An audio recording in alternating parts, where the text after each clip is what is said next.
El heredero y la venganza, la historia de Raimundo. Raimundo de la Peña y Góngora no había nacido, había sido instalado en la opulencia. Su vida se desarrollaba bajo el peso de un apellido tan prestigioso como venenoso.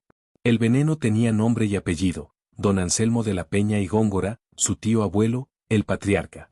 Un hombre con el rostro tallado en mármol y un alma forjada en acero frío, que manejaba a su familia con puño de hierro. La desobediencia era un lujo que nadie podía permitirse. El dinero no era solo poder, era el látigo con el que don Anselmo azotaba la voluntad de los suyos. El único hombre que se atrevió a desafiarlo fue el padre de Raimundo. Un hombre justo y honesto que, al descubrir los actos de corrupción que sostenían el imperio familiar, intentó enfrentarse al tirano. Raimundo tenía solo 16 años cuando su padre sufrió un trágico accidente automovilístico que le costó la vida.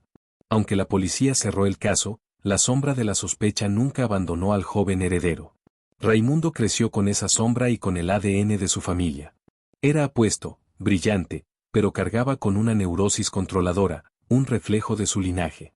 Sin embargo, a diferencia de su tío abuelo, su control se basaba en un profundo sentido de la justicia y la honestidad.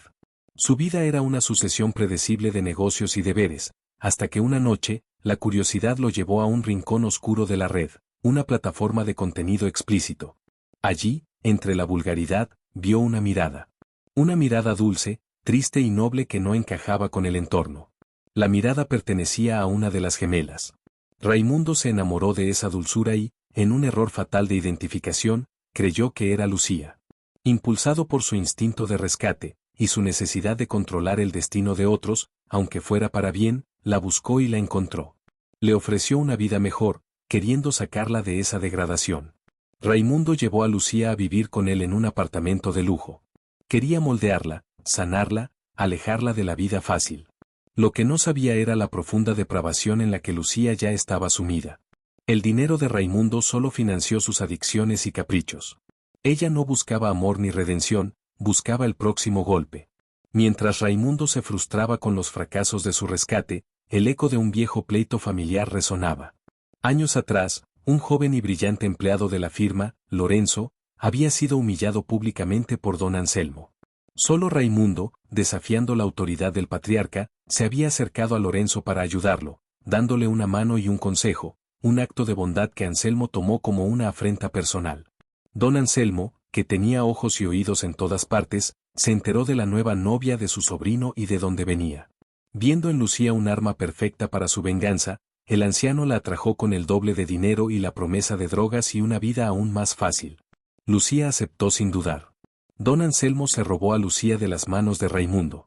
La humillación fue pública, el anciano la exhibía como su trofeo en eventos familiares, asegurándose de que Raimundo viera cómo la poseía. Raimundo sintió la rabia y la vergüenza, no por la pérdida de Lucía, sino por la manipulación de su tío.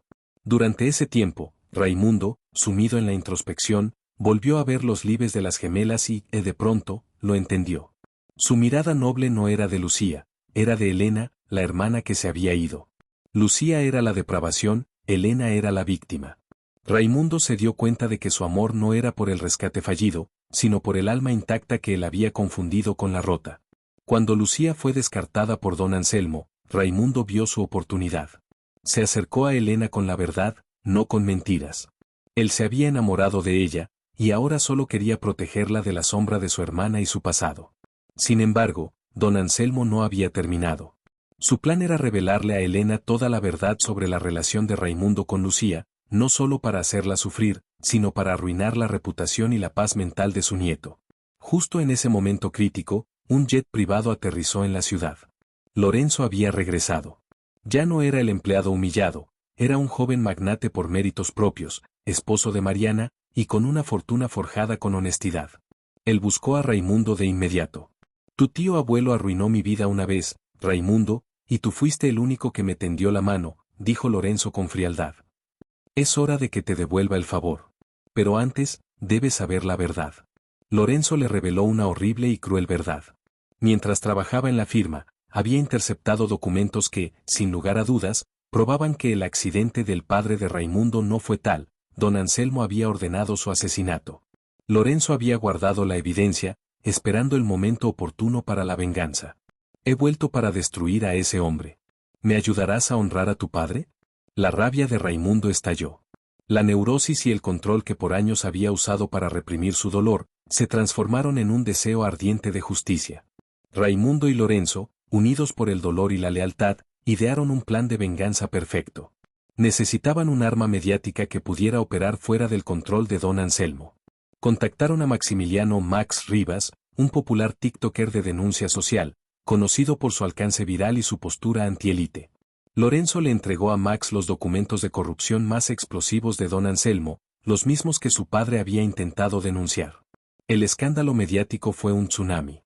Max Rivas lanzó una serie de videos documentados con pruebas irrefutables. Las acciones de la compañía se desplomaron, los políticos lo repudiaron y el imperio de Anselmo se desmoronó en cuestión de horas. Raimundo fue a confrontar a don Anselmo en su mansión, justo cuando el anciano veía su vida colapsar en las noticias. «Lo perdiste todo, tío Anselmo», dijo Raimundo, con una calma aterradora. «Por fin eres solo un hombre viejo. Tú, me has traicionado, como tu padre», gritó Anselmo, lanzando objetos con rabia. En medio de la confrontación, don Anselmo, alardeando de su poder incluso en la derrota, le confesó con una sonrisa cruel que el accidente de su padre no fue un accidente. La imagen de su padre muerto, la opresión de toda su vida, y la revelación del asesinato, hicieron que algo se rompiera en Raimundo. En un ataque de ira ciego, Raimundo tomó el pesado pisapapeles de mármol del escritorio y acabó con la vida de don Anselmo. El escándalo de la corrupción, magnificado por la histeria del TikToker Max Rivas, sirvió para tapar el hecho. Lorenzo, con su vasto conocimiento y conexiones, maniobró para que, entre el caos de la caída financiera, la opinión pública creyera que el viejo magnate, incapaz de vivir sin su poder, se había quitado la vida. Raimundo de la Peña y Góngora, con la ayuda de su leal amigo y un popular influencer, había cometido el crimen perfecto. Con el imperio limpio y su conciencia vengada, Raimundo finalmente pudo concentrarse en Elena. Ella era la razón de su redención, pero también el nuevo objeto de su control neurótico. Elena, al ver su rostro en todas partes, confundido con el de su hermana muerta, le confesó su deseo de cambiar. «Necesito un nuevo rostro, Raimundo. Borrar esta semejanza. Necesito ser yo». Raimundo vio en esto no solo una necesidad, sino una oportunidad. Su deseo de moldear el mundo a su voluntad, reprimido por la tiranía de Anselmo, se desató. Él no quería solo que Elena se viera diferente, quería que se viera perfecta para él. Raimundo le pagó a los mejores cirujanos plásticos del mundo.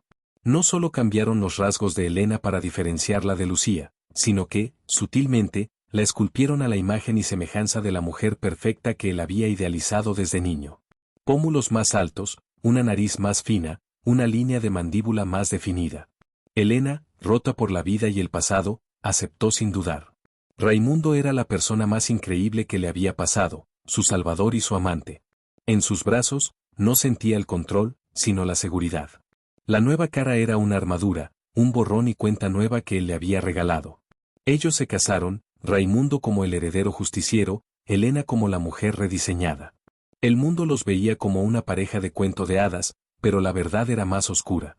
Ambos estaban rotos, él, por la culpa del asesinato y la neurosis controladora que ahora dirigía hacia su amor, ella, por el trauma de la pobreza y la degradación, que la hacía abrazar la sumisión y la seguridad que Raimundo ofrecía.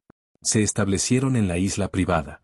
Raimundo tenía a su lado a la mujer que había diseñado. Elena tenía la paz y la protección que tanto había anhelado. Habían encontrado una felicidad peculiar, cimentada en el trauma y la necesidad mutua.